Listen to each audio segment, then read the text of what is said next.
The saga of Ye, the artist once universally known as Kanye West, continues to unfold like a chaotic symphony, blending musical ambition with personal turmoil in a way that has both captivated and alienated audiences for years.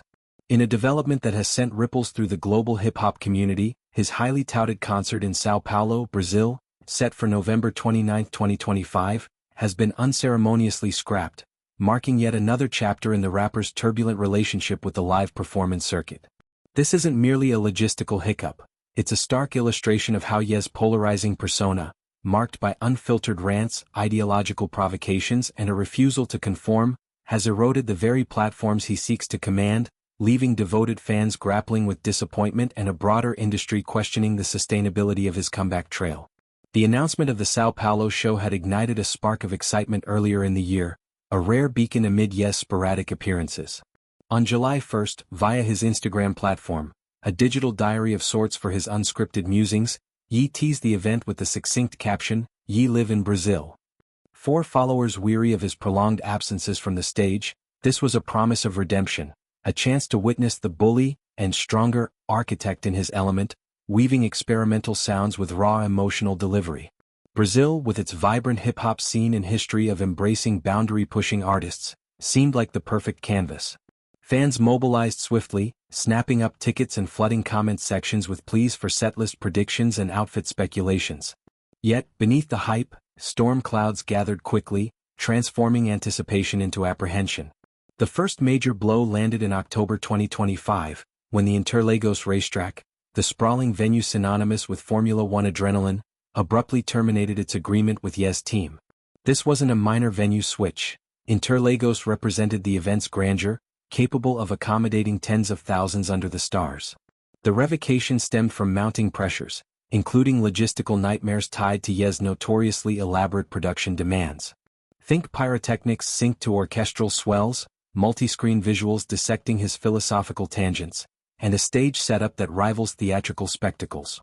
These elements, while visionary, come with astronomical costs, estimated in the millions, and timelines that test even the most seasoned promoters. Whispers in production circles suggested clashes over rider specifics, from custom lighting rigs to on-site wellness provisions, exacerbated Ye's reputation for last-minute changes. Compounding the venue woes was intervention from the highest levels of local governance.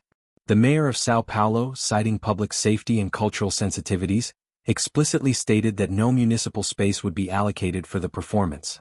This decision wasn't isolated. It echoed a growing wariness toward Ye's public statements, which have veered into territory that offends civic values. Enter the São Paulo State Public Prosecutor's Office, whose stern warning elevated the drama to legal thriller proportions.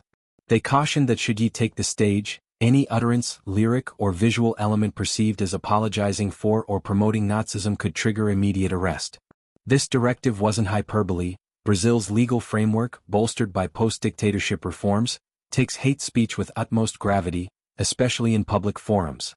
Ye's history, infamous 2022 rants praising Hitler, anti-Semitic tropes in interviews, and swastika-adorned merchandise, loomed large, transforming a concert into a potential international incident.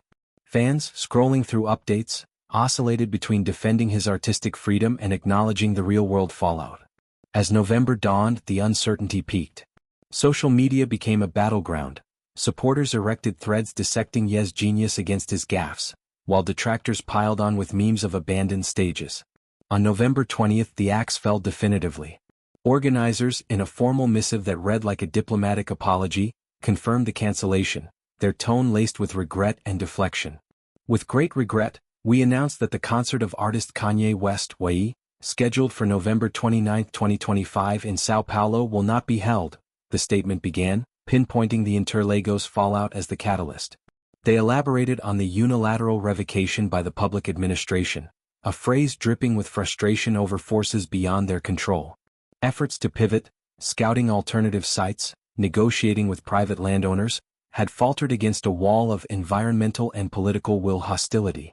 The municipality's stance, they implied, created an insurmountable barrier, rendering the spectacle undeliverable despite exhaustive attempts to accommodate Ye's extensive requirements and high production costs.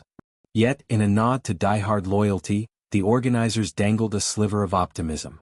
They vowed to persist in efforts to manifest a Brazilian Ye show, framing the cancellation as a temporary detour rather than a dead end. 4 ticket holders, many of whom had invested not just money but emotional capital. The news brought practical relief. Existing passes would transfer to a rescheduled date, while refunds stood available for the disillusioned. This gesture, pragmatic as it was, couldn't mask the deeper sting. For Brazilian fans who had envisioned a night of cathartic release amid economic strains and cultural vibrancy, the void felt personal. Online forums buzzed with laments. "Ye don't do us like this," one user posted, encapsulating the betrayal of unmet promises. Zooming out, this cancellation is but one verse in Ye's ongoing opera of self-sabotage and sporadic triumph. At 48, the 24-time Grammy laureate remains a paradox. A savant whose The College Dropout revolutionized soul sampling, yet whose off-mic escapades have alienated collaborators and labels. Earlier in 2025, he dominated headlines not with albums but antics. Unhinged Instagram tirades decrying industry gatekeepers, red carpet struts in attire that sparked decency debates, and enigmatic outings with wife Bianca Censori, whose avant-garde fashion choices often steal the spotlight. These moments, while meme-worthy, underscore a man wrestling with isolation, his once ironclad persona fracturing under scrutiny. Family frictions add another layer of intrigue. Ye's protracted tensions with ex-wife Kim Kardashian, co-parent to their 4 children, North, St. Chicago and Psalm, simmer in tabloid boilerplate.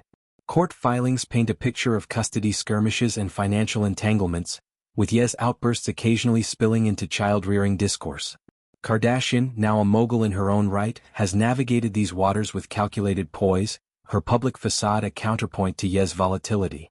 This domestic drama, while juicy fodder, humanizes the fallout. Beneath the bravado lies a father grappling with legacy and loss.